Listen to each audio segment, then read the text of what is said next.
We're going to touch on Arizona's political climate. So, hey, what's this environment looking like? Because elections come and go, and no two elections really are really the same. There's always different dynamics. So we're going to share with you some of the key indicators that we've been watching for these all important midterms and show that. And then also what are those voter trends that we've been seeing, and then the state of the races, which I think you all are most probably interested in because we haven't released a chunk of these results yet. So you'll be the first to see them, including the governor's race and the down ticket races of Secretary of State, AG, and et cetera.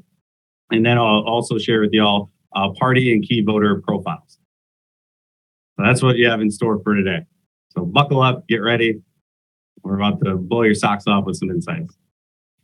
So, all right, first, Arizona political climate. So trajectory of Arizona. It's interesting. So this is a question that is asked essentially at every survey. It's been around since the dawn of survey research, apparently. And it's really testing, hey, when you're asking Arizona voters, hey, what do you think the direction of the state is? And remember, voters can interpret this question in a lot of different ways. So really it's asking like, hey, are they overall pessimistic or optimistic of the direction of the state? And currently right now it is folks are a little more pessimistic than optimistic when it comes to the trajectory of Arizona. But what's more interesting is that when you look at presidential job approval, so this is one of those key indicators that I was mentioning, because on the midterms, presidential job approval typically has a good impact down ticket because the party in power in the midterm election, since president's not on there, again, it has an impact when it comes to the election. And so right now, if you look at the trend over time, it's pretty fascinating. Is that when Biden was took office, he was enjoying some really good, a very nice honeymoon phase here in his job approval. But then that Afghanistan withdrawal happened, and his numbers really, took a nosedive. And what's interesting is that he really hasn't been able to recover much since. And you saw his highest job approval, his highest disapproval came in the month of July. But what was happening in July was that we hit our peak of gas prices here in Arizona. And so you saw that happening, but also what happened as well is that two things happened after that spike. One is, with the unlocking the petroleum reserves, strategic petroleum reserves, so help bringing, subsidizing to bring that pain at the pump down, but also Biden announced that student relief program. And so you saw his numbers are starting to trend back the other way. Interesting the timing of that, one would say. I'm not saying it's political, kind of looks like it. So now we look at our latest poll. So what is the presidential job approval right now among Arizona's likely voting electorate? Right now, Biden has said his numbers have gotten a lot better, mainly because of some of these actions that they've taken to help ease some of these pain points. And right now, Biden's -8 on his job approval, which is great for him, given historically where he's kind of been at, that we've seen in the numbers. And then we show that 44% still do approve of the job he's doing, with 4% no opinion.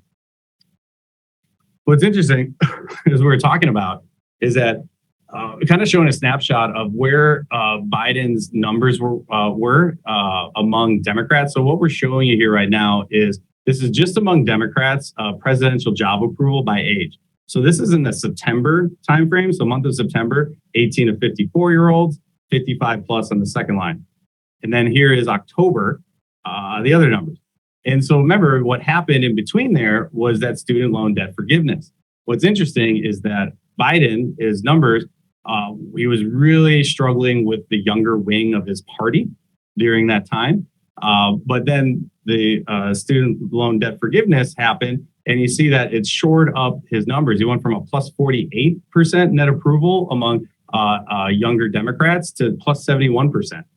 And also essentially lost a little bit of ground. And what our previous research has shown is that, the younger folks, they're definitely more apt to this, especially younger Democrats, but older folks, maybe a little less happy about it when it came to that. So a little bit of bump, but again, really kind of shored up that younger wing of the party.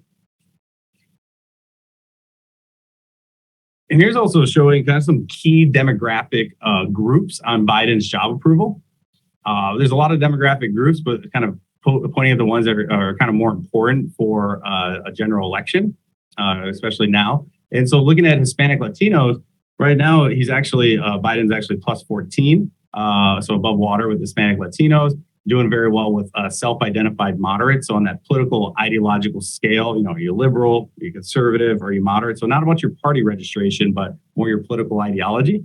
So doing well there, but independents, remember independents, do some strong air quotes with them because they're not truly independent. You have about 1/3 that are Republican, 1/3 that are Democrat, and then the rest are actually your true independents. But he's actually -10 with that independent voter bloc.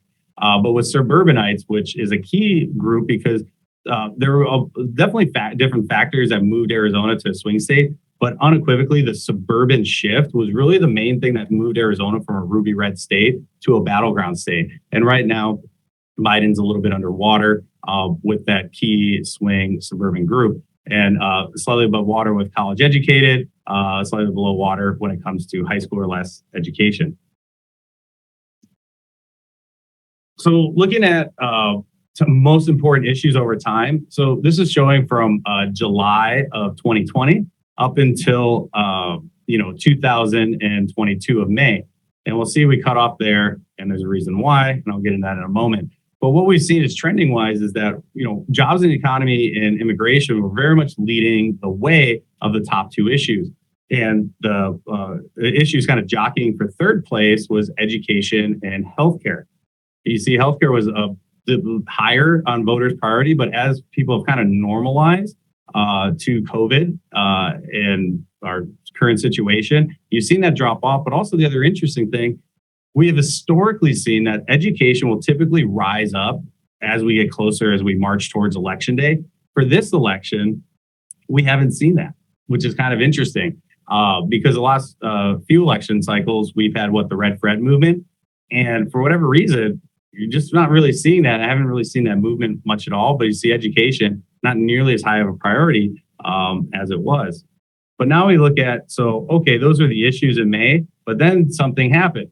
A topic that's been talked about for 4 decades, Roe V Wade happened, and that kind of really threw everything for a loop. Because remember, when we do that tracker question for issues, that was set up 5 years ago, and you can't really mess with your tracker once it's set up because, again, you have to keep it the same as you're trending through it. But when Roe v. Wade happened, that was unexpected. But not only that, threw up. So the issue sets kind of shifted. So as our most recent poll that was fielded just a week or so ago, so in early October, we see these are the current top issues of Arizona's likely voting electorate. So based on those that are likely to vote in this election, this is currently right now where their priorities. Economy inflation is number 1 at 25%.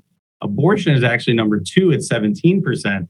Remember, abortion, they could be pro-life, they could be pro-choice, they could be anywhere on there, but abortion issue in general. And then immigration at 15, threats to democracy actually tied at 3rd place with immigration, but then you see lower down, education, schools, election fraud, healthcare, gun policies, very low.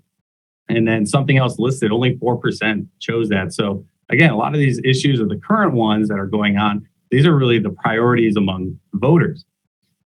So that's looking at that overall, but okay, how does this look by party affiliation?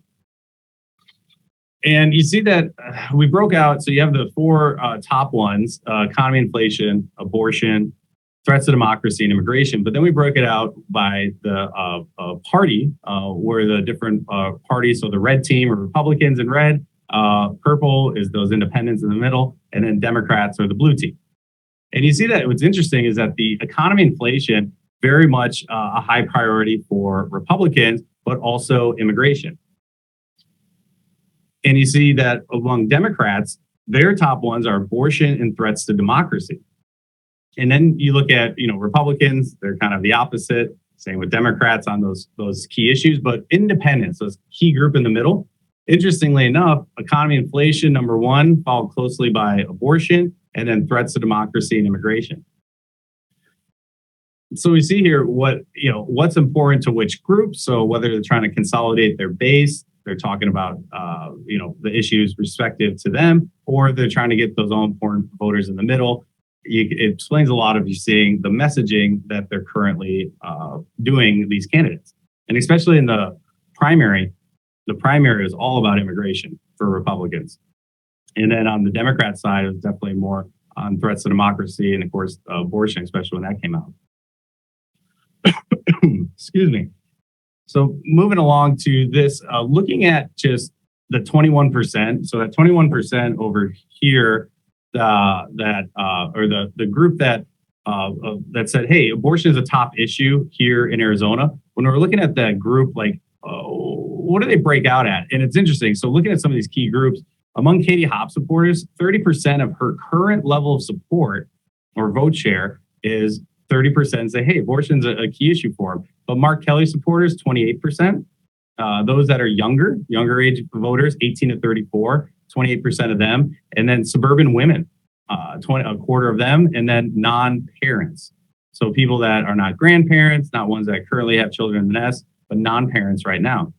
And then we look at these other demographic key groups on the right, which are suburbanites, about 2 in 10, say it's an important issue, moderates, undecided voters for governor, which we haven't showed you what governor is yet. We will shortly. But the undecided voters for governor, 1 in 5 of those undecided voters, abortion is a key issue for them, and also Hispanic Latinos, and only 5% among Lake supporters. All right. Now we're getting to the generic ballot. So generically, we ask the question, when you cast your vote for the elections in the state of Arizona, which party will you vote for? And what's interesting about it is that when asked who they'll be voting for, a plurality of voters expressed that they're likely to choose a Republican candidate. Right now, the electorate's currently leaning a little bit more to Republicans. So it's a +6 generic advantage. Remember, generic is just a standard Republican or a standard Democrat. But as we know, candidates have personalities, they have pros and cons, all that. So again, and some are stronger candidates, some are less strong. But when you look at it generically, you see there's a slight edge for Republicans, and there's still about 10% that said, hey, someone other than the two major parties, and with 7% undecided. And this is kind of really interesting, is that, we talked about, historically, Hispanic Latinos are a large, the largest minority group of our electorate. And what's interesting, and you can see it very clearly here, that you've heard talks about that shift in Hispanic Latinos where they've been more to the left. But then we saw in 2020, especially Miami-Dade County in Florida with that Cuban component voting, you saw that, hey, Latinos, they came up hey, they're not really this unmovable group that people have talked about. So to highlight it, we asked the question, who they voted for president in the 2020 election. Did they vote for Trump or Biden? The top line result was 46-45 Trump Biden. So +1 Trump. And, it was basically even with that vote share. And it's interesting. We asked that, and it's hey, among Hispanic Latinos, 53% voted for Biden. 36% voted for Trump, which is very close in line to what the exit polling showed. What's interesting is that among Hispanic Latinos that we show on the right there is that Republicans actually have or Democrats only have a 4-point advantage with this group. Because remember, they went from, in the high teens of an advantage. Now it's down to only +4. So it really highlights this shift among the Hispanic electorate where they have been leaning more left, and they've gone much more closer to the center, and they're getting very close to now potentially leaning Republican. So that's also an interesting dynamic that we have seen among the electorate here in Arizona. And now looking at independents and their voter characteristics. Independents overall are in favor of both the current and former president. They find the former president, Trump, slightly more unfavorable currently. So it's interesting. So the disapproval of Trump, 58%, Among independent voters, disapproval of Biden, 52. And it's interesting, generic ballot is Republican +2 among this independent voter bloc. So we're almost split. And the top issue for them is economy, inflation at 24. Their second issue is abortion at 20%.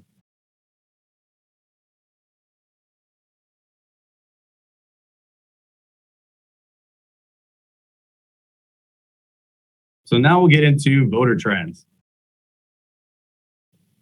So this is also another interesting trend that we've seen. So show you historically from November of 2012 up to most recently August of 2022, showing kind of just the registration trends that we have been seeing here in Arizona.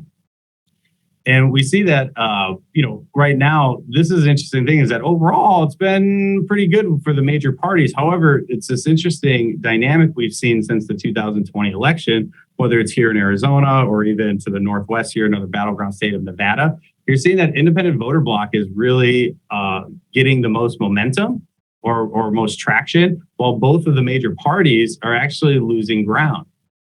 So, and I think it's mainly due to this hyperpolarization that we're seeing between these two, the red team and blue team.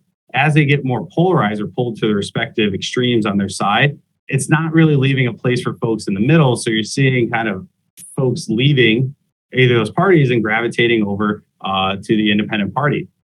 And we look at that Republican registration advantage. Since November of 2020, which was only a +3% advantage, it actually slightly increased to 3.5% from a registration standpoint in August of 2022.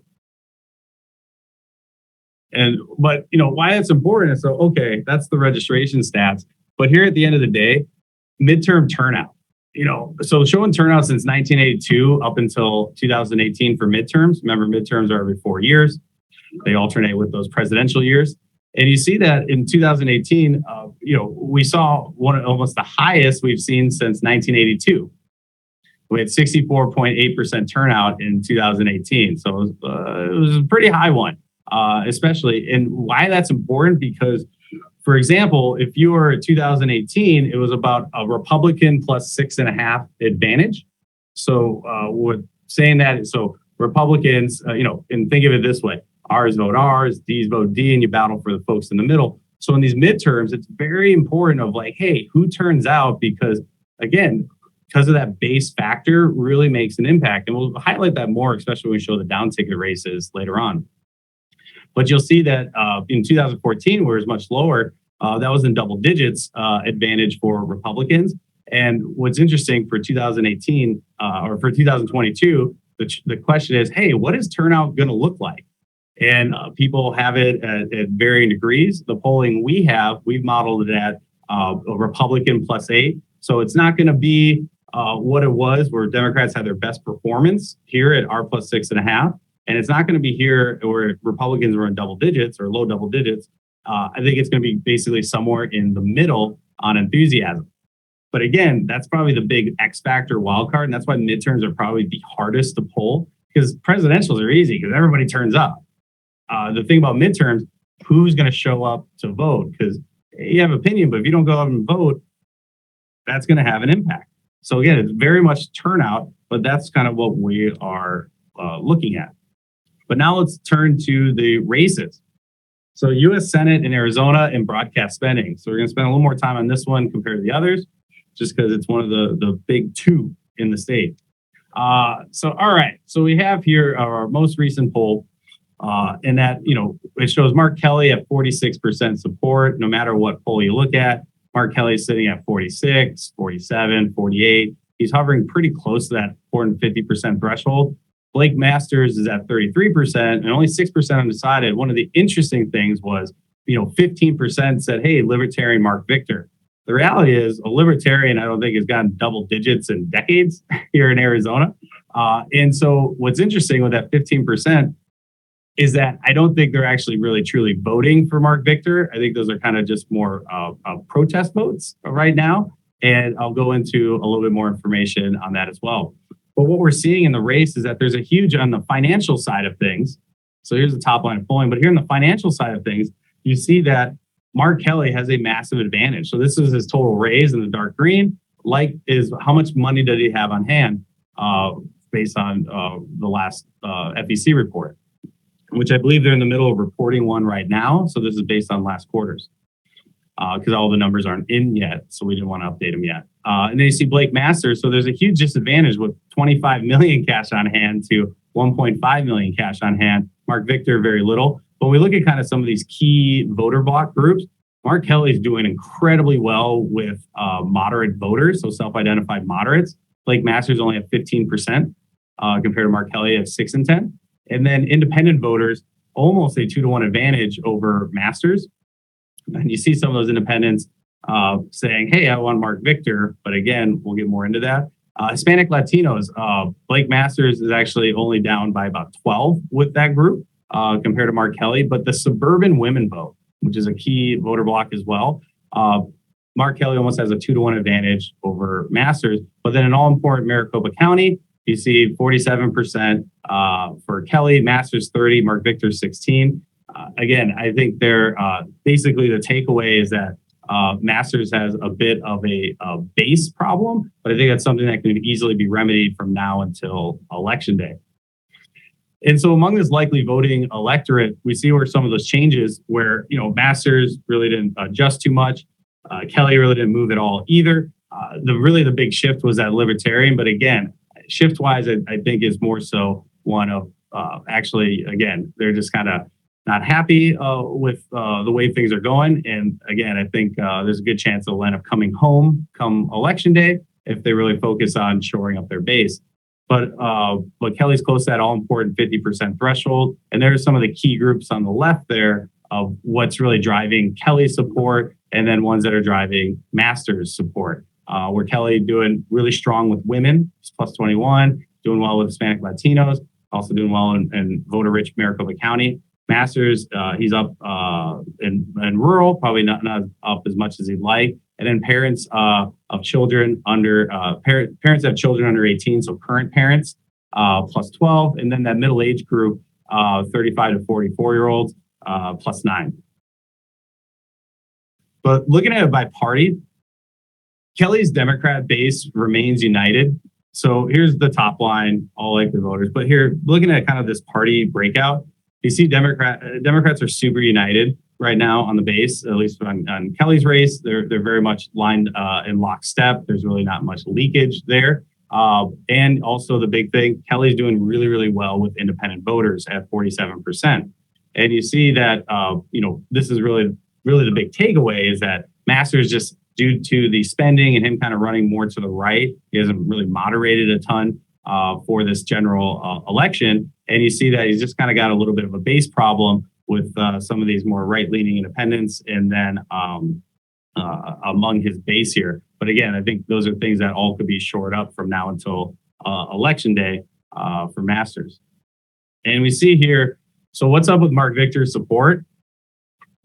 So that 15%, it's interesting. That's why I think that this group will end up, it was kind of more of a protest vote or on the survey and not so much like they'll go because these supporters, they look very much like Republican voters.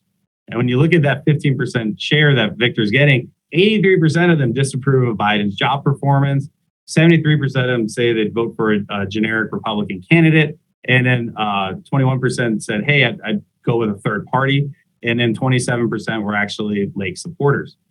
So when looking at this, I think this group, though, is very apt to come back. It's just, again, something that I think that can get shored up from now until election day. And this other portion, so the favorability or candidate image, Mark Kelly's, so looking at that image side, so not the horse race, looking at these candidates, hey, you view them favorably or unfavorably. Mark Kelly's sitting at +5 with the electorate, so he's done a really good job with his image. With the electorate. However, Blake Masters, that's where kind of some of the issues coming in is that, again, his unfavorables at 51% and his total favorables at 38. So that net difference, Kelly's +5, Masters is -13. Why is that image there? Why is that an issue?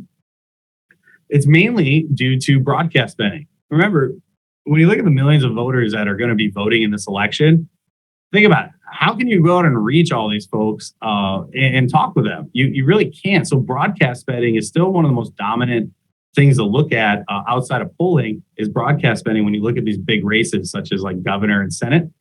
So I'm looking at the broadcast spending. So from August 1st to 10/9, remember our primaries were just in the our primary election was very early August. So kind of the start of that general election until now. Looking at the broadcast spending, and you see this is the dark colors from the campaign, and then the light colors from outside groups. And Blake Masters, you see here is that, it's pretty much 50-50 between Mark Kelly's campaign, putting the money in for broadcast spend, and then another half from outside groups. But Masters is almost vast majority being backfilled by outside groups because as we saw earlier, he didn't really have much campaign cash to work with. And he spent a lot of it in the primary. So he hasn't really able to put much on there from the campaign side. And you're probably wondering, Mike, why are you breaking out the money on here between campaign and outside groups? Isn't it just, hey, the money spent, that's what matters? Well, no, because when it comes to broadcast spending, specifically, is that Arizona is unique because broadcast spending, okay, these are the dollars they put on there. But at the end of the day, what is that tonnage? Because when it comes to a campaign, so a campaign committee, they get it at like a guaranteed rate of roughly like $400 a gross rating point. Gross rating point is essentially your tonnage or your audience reach. Like how many people are you hitting? How many ads? What's that volume that you're putting out there? And so you're getting $400, the super cheap rate, wholesale rate as a campaign. But when you're an outside group, Arizona law says it's based on fair market value. And since Arizona is a battleground state, the inventory is super low because it's very competitive right now. So the cost for gross rating points are much higher for these outside groups compared to this. And to show that, here's a great way to look at it. So when you look here, so you have the Arizona Senate spending. So on the left side is by dollars, where it's about a 2-to-1 difference. So Kelly's outspending Masters 2-to-1 from a dollar standpoint. All right. But remember, at the end of the day, it's about gross rating points. It doesn't matter what you bought it for. How much tonnage? How much are you getting out there? And when you look at the gross rating points, that is massive. It's 84% to 16%. So again, when it comes to that tonnage, and not looking at it from the dollar standpoint, from the true indicator, it's very lopsided of how many ads are showing, hence why Kelly's image is above water, even though it's a tough year for Democrats. It's above water compared to Blake Masters. His negatives are definitely higher. And it's primarily due to this big outsized difference in the broadcast spend, but primarily, how much points are going behind it. Very interesting, huh? It's a little nerdy fact for y'all. So now we look through the Arizona gubernatorial race. We'll do a drum. That's my best drum roll I could come up with. But now we'll look at the Arizona gubernatorial state race. By the way, we haven't released these results. You guys are actually the first to going to have them. All right, here we go. So gubernatorial race. So we wanted to kind of show this almost like a ESPN style. This is kind of you look at players in a race. So kind of show by the key stats that we kind of look at on the political side is that it's interesting. Lake has a +3 lead. However, it's well within the margin of error. The margin of error in the poll was 3.7%. And so it's interesting. Essentially, this race is statistically tied. And whether you look at our poll or any other poll out there, all the polls show the same thing, which is this race is close, whether it's +2 for Hobbs or +3 for Lake. It really depends on what their turnout is. Like, for example, you probably saw, I think it was the CNN SSRS poll. That one had, I think, Hobbs +2. But their turnout model, they had it at Republican +3, which is basically what our registration is. But again, registration, it's more about who actually turns out. We know Republicans turn out a little bit higher propensity. We have it at R +8. So again, it makes a difference there. And I think that's the big X factor in this is, hey, what's turnout going to look like? But right now, based on this, advantage to a slight advantage Lake, but it's basically tied, no matter which way you look at it. And when you look at it from a cash perspective, unlike the Senate contest, where it's very lopsided between money, it's interesting. The gubernatorial race, it's pretty. They're pretty competitive with one another. You see with how much Hobbs has raised, compared to how much Lake and then what they have cash on hand. But again, not a massive disparity between the two, which is another factor of keeping this race closer. But when looking at key groups, Katie Hobbs is doing really well of self-identified moderates, winning them about 3-1 over Lake. But independent voters are leaning towards Hobbs by about +6. What's really fascinating is that independents about a decade ago leaned Republican about +6. But through the changes in the last decade or so, independents have shifting a little bit more to Democrats now compared to Republicans. And Hispanic Latinos in this race, they're actually split 44-44, which is kind of fascinating because most Democrats are winning this group. But in this group, they're actually split on this race. But suburban women, Hobbs has about a 14-point edge. And in Maricopa County, it's super close, 46-44.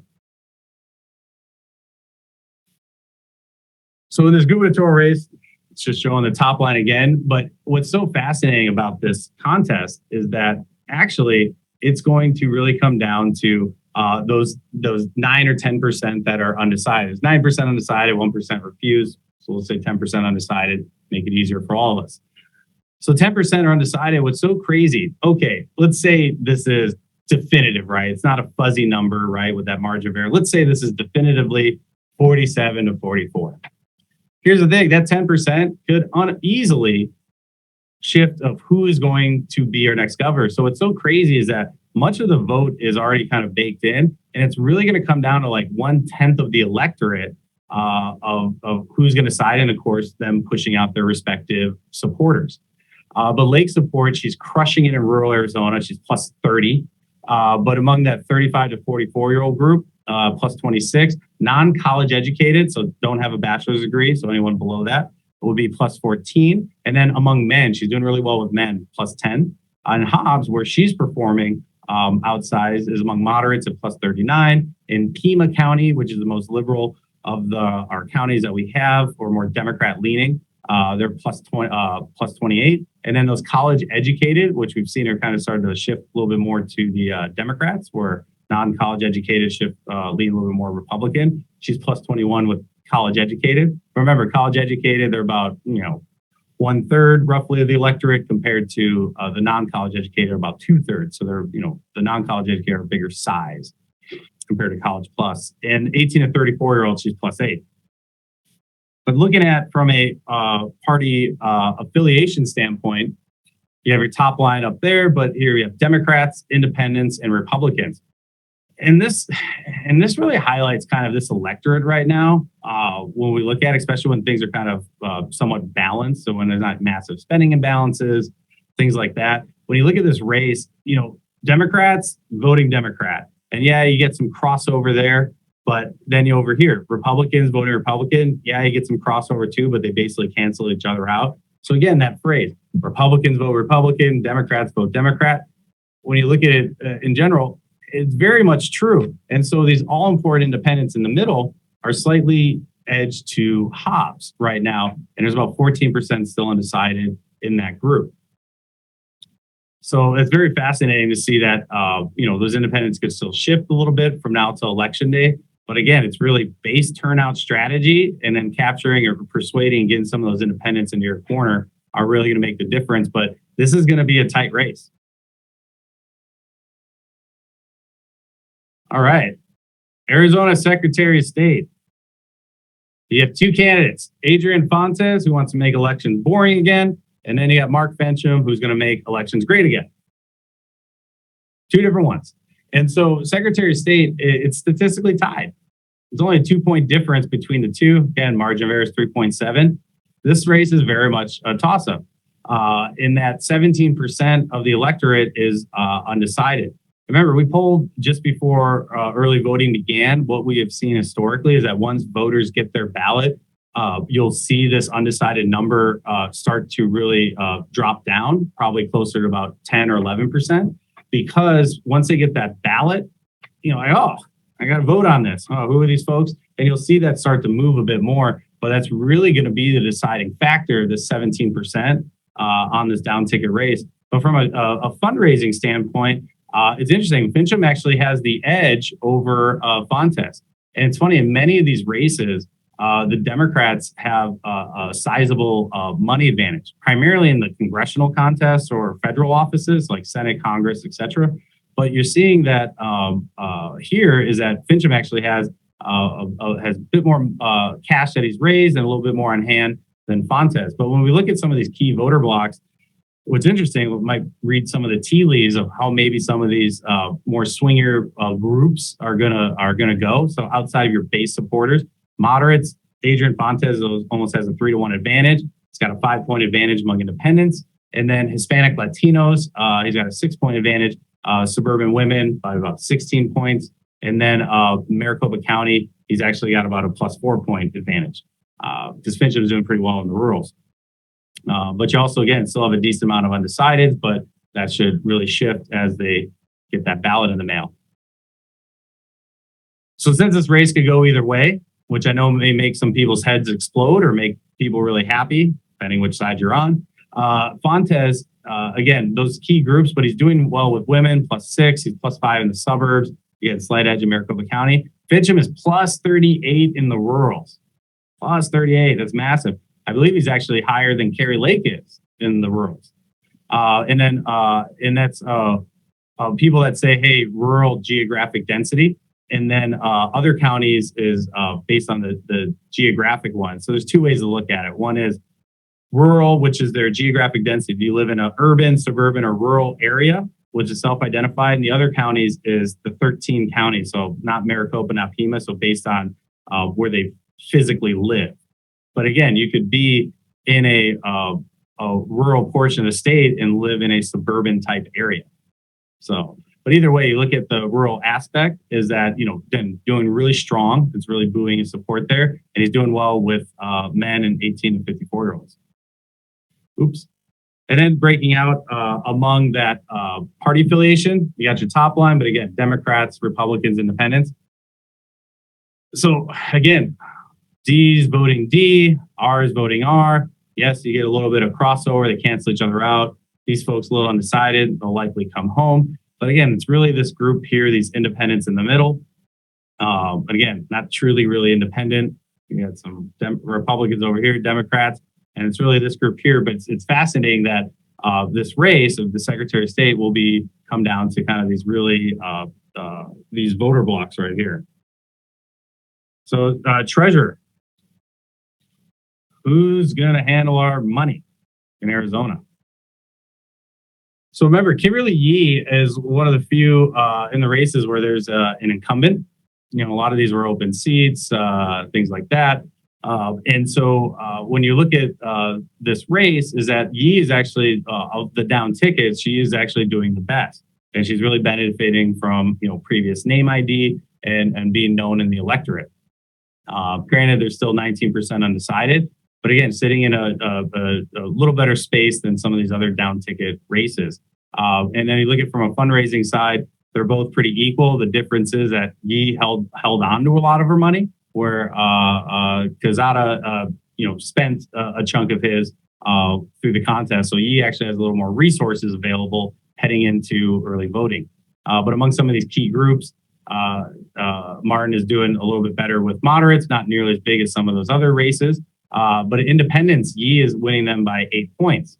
Interesting. And then she actually has a 2-point edge on Latinos, and suburban women are almost split with a 6-point edge to Martin. But Maricopa County, again, and benefiting, I think, from some of that name ID, she's got about almost a 10-point advantage, about 9 points. But we look at some of these groups here that have been so Yee support, what are some groups kind of driving that? Yee, the high score less, +28, 65 and older, +22, and then Maricopa County +9, and Independence +8, where Quezada support is doing well in Pima County, +17, college educated, +10, and then people that are non-parents, so people that don't have children or not currently or don't have grandchildren, +7.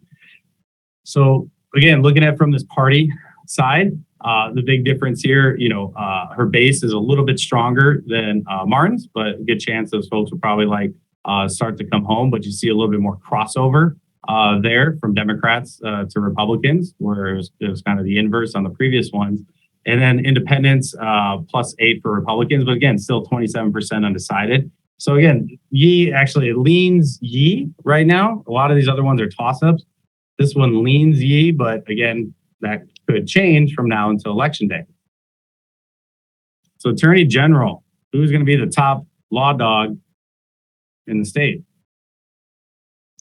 Again, this is interesting is because it's funny. A lot of like people that are super into politics, yeah, they talk about the AG's race, Secretary of State's race.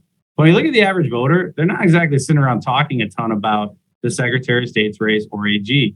And we know from previous polling and everything else, it's really that Senate and governor's race. Those are the really, lack of a better term, the sexy races, I guess, that they really look at. You know, there's a lot more in media, a lot more spending, and a lot more to talk about, and they really get into some more of those, topical issues compared to Secretary of State and AG, maybe not as much. And it's interesting is that Abe has a slight edge, but again, well within the margin of error. So it's incredibly close. And money wise, there's not a massive difference between the two. But Mays definitely does have some more cash available, which should hopefully, or not hopefully, will be a little bit of a help to her running into these final weeks. And then you look at these key voter groups that Abe is not doing well with self-identified moderates. Mays is doing very well with that group. Independents are essentially split.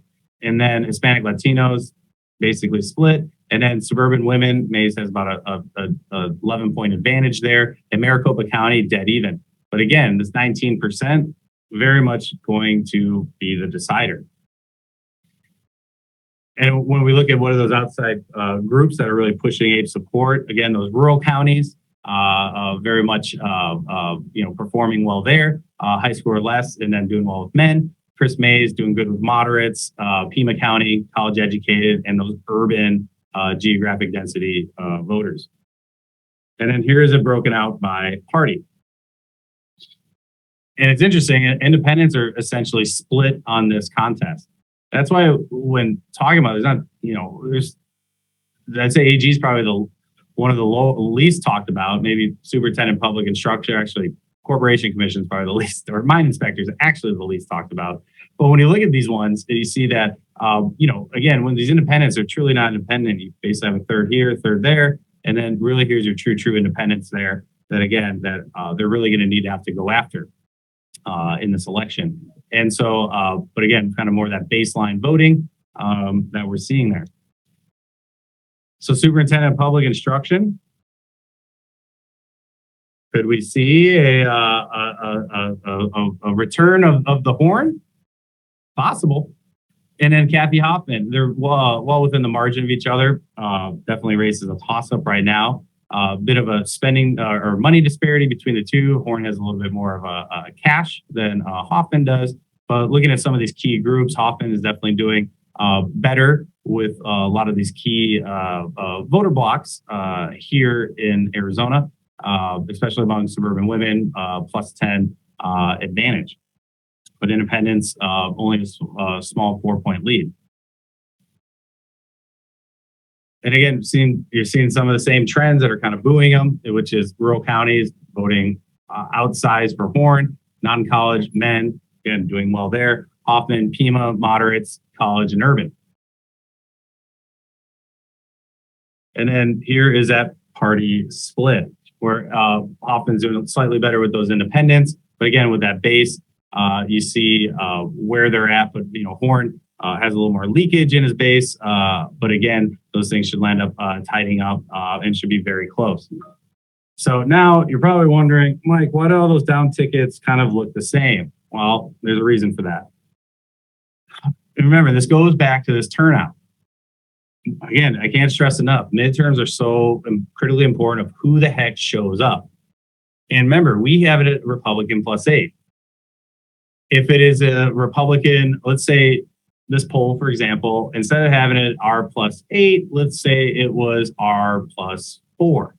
That would probably be about a 3, maybe 4-point shift, but probably a 3-point shift towards the Democrats on that, which could easily show these races from leaning ever so slightly Republican to being, 1 or 2 points for the Democrats or dead even. So turnout is definitely key. And so I think really that's the big importance of now to election day, getting their folks out to vote is going to be critical, because who shows up is going to have a massive impact on these races, especially of how polarized R's and D's are at this point, or red team and blue team are. And then I know I only have 10 minutes left. And so we had some party and key voter profiles for y'all. I'm not going to be able to get through all of them, but you all are going to get a copy of this deck, not only including all of these ones, but of course we had some other slides too, but we had to hide them to basically for time purposes, but we'll include them, of course, in that deliverable to you all once we wrap up here. And of course, once you have the deck or data, especially for you media folks out there, feel free to run with it. We're not putting out our governor's release till tomorrow, but don't wait on us. You got it. You can run with it. And then we're putting our down ticket stuff out on Monday of our official release. But if you have it, you can go. So we broke out these personas essentially. So breaking out, hey, what outsize, not all Republicans are the same, but hey, looking at it, what are some of the, leading characteristics kind of driving them? And you see Republicans are top issue very much the economy. They tend to be more non-Hispanic, also a little bit more female, and then from the rural portion of the state, and then 35 to 44 in that age group. And then kind of some other interesting things about them. Will vote by mail only 47%. It's going to be the lowest among the three groups of independents and Democrats. But they have less of a propensity to vote by mail, where they historically always voted pretty heavy by mail. But as we saw from the 2020 election, those voter behaviors shifted, and we see that we'll continue to see that shift in the 2022 November election. Excuse me. And that 81% disapprove of Biden. Their second top issue is immigration. And 8 and 10 of them have a favorable opinion of Trump, and 66% are Caucasian. Democrats, a little bit different. So looking at this vote by mail portion on the right, remember that other one about 50 in the 50s? They're at 80% that they're going to vote by mail. And that's, again, an important thing to know, because we knew last time from polling that, hey, Democrats are going to vote better there and Republicans are going to vote strong on election day, which is totally against what has been historically the case since early voting has been started in Arizona back in 2004-ish timeframe. And so interesting enough, so knowing, hey, when those votes are coming in, we know Democrats are going to show their best lead in the beginning, and then Republicans are going to come back. The question is, do they have enough to overtake, or do they stall out before?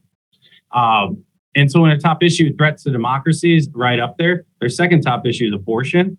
They tend to lean a little bit older, and then more postgraduate, so higher educated, a little bit more in Maricopa County, and also in the suburbs, and no children at home. And also 75% have an approval, a good approval or favorability of Hobbs. But now we look at these independents, which we know are really not independent. But looking at this group, is that economy, inflation, top issue for them, in that a little bit more non-college educated than college educated, leaning a little bit more male than female. Voted for Trump in 2020, 44% of them did, and then 18 to 34. And then vote by mail is about 53% are looking to vote by mail.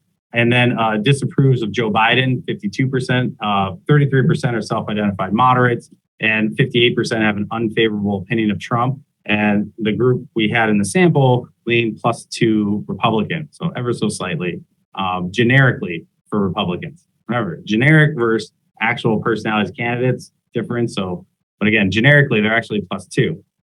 And so I keep telling people, Arizona's not purple, it's magenta. It's the lightest shade of red when you look at it, at least generically. And then Hispanic Latinos, key group here is that their top issue, economy, inflation. Their second highest is actually abortion at 18%. 36% of this group, they're actually registered independents. And 41% are voting for Kelly, 32% on Hobbs, 31% are moderate, and then lean a little bit younger. And they're actually very much split on the governor's race, as we saw earlier, 44-44. But on the generic ballot, they're actually D+4. But as we saw, it used to be much higher for Democrats prior. But again, that's one of the shifts that we saw. And 56% have a strong approval of Biden. And moderates, and there's some other ones here too, the last one, but for time, and might be able to get a couple questions into before we end. But moderates, so remember, these are self-identified moderates. So this is not by party affiliation. This is by their political ideology, and that, abortion kind of leading the way for them. They plan to vote a bit more by mail at 63%. They tend to be non-Hispanic, a little bit more male, a little bit more in the suburbs, and then also older, 65 plus. And their second top issue is a tie between economy, inflation, and threats to democracy.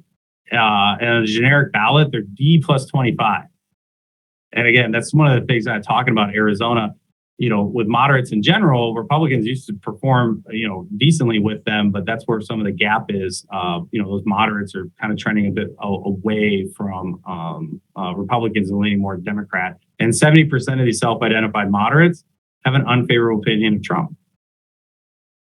Then suburban women, go into that. But again, it's fair in time. You guys are going to get all this information. So don't worry. And then Maricopa County is another one we had on there. And then briefly, methodology, how we went about it. So this poll was conducted. I just got word. I guess there's no time for Q&A, so I'm sorry. But if you have any questions that were popped in or whatever, we'll just respond via email back to you if that's all right. So if you did have questions, throw them in that Q&A box or whatever on the Zoom bar, and we'll try to get to that, or just email us afterwards. We'll get to it too. But how we went about the methodology, right? So Arizona likely voters, we did a blended phone survey. So based on the voter file, our criteria of the voter file poll was, hey, if you voted in at least one of the last three general elections or higher, you made it in there, and any newly registered since the 2020 or that November election. Because again, could have moved here, could be a high propensity. And then we qualified them in the survey as well. So we kind of do that double verification. And then 60% of the respondents were elected via cell phones, 40% via landline. So making sure that composition there. We're in the field from the 4th to the 6th in October. And it was a likely general election sample. Again, ours was you'll see here of this composition. We have it at, again, the Democrats at 30, Republicans at 38. So we have it at R plus 8. Again, that's the thing. So when you're looking at polls, that's probably one of the most important things to look at. Hey, what is that party affiliation? Do they have it plus 5, plus 8, 10, 3? Again, that makes a big difference because you've seen of how polarized they are. Again, that has a big impact on the race. And so, but you'll see that this is very much going to be reflective of what that is going to look like.